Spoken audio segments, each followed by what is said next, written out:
मालबोझे truck धक्का पुरी जिला गोप अंचल मुस्लिम बस्तीर जड़े नवम श्रेणी छात्र मोहम्मद अमीर भुवनेश्वर कैपिटल हॉस्पिटल में मृत्यु हो जाइछि। सोमवार सकाळे कौनसी कार्य पिलाटी गोप बाजार को आसीथिला। ठीक एही समय एक मालबोझे ट्रक टी धक्का देइथिला। स्थानीय बासिंदा गोप चारिछक मुख्य रास्ता को दीर्घ घंटाए धरी अवरोध करथिले एवं पिलाटी को गोप गोष्ठी स्वास्थ्य केन्द्र में गुरुतर अवस्था भर्ती कराइथिले। परवर्ती समय भुवनेश्वर कैपिटल हॉस्पिटल को रेफर करा जायतिला। चिकित्सित अवस्था डाक्तर मृत बोली घोषणा करिसेंती। प्रकाश प्रकाश भाई ए प्रकाश अभी एडी बोलतो ना प्रकाश हमरा जाउछु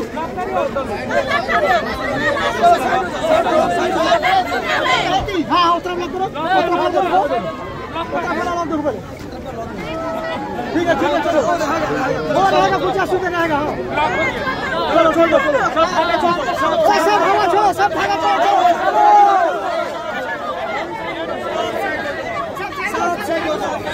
सब साइड हो जाओ सब साइड हो जाओ सब साइड हो जाओ साइड हो जाओ पूरा मेले में पूरा रखो साइड हो जाओ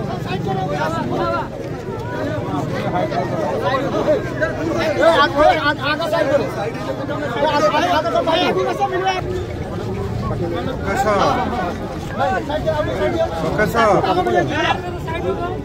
प्रकाश प्रकाश भाई ए प्रकाश अभी एडी बोलतो ना प्रकाश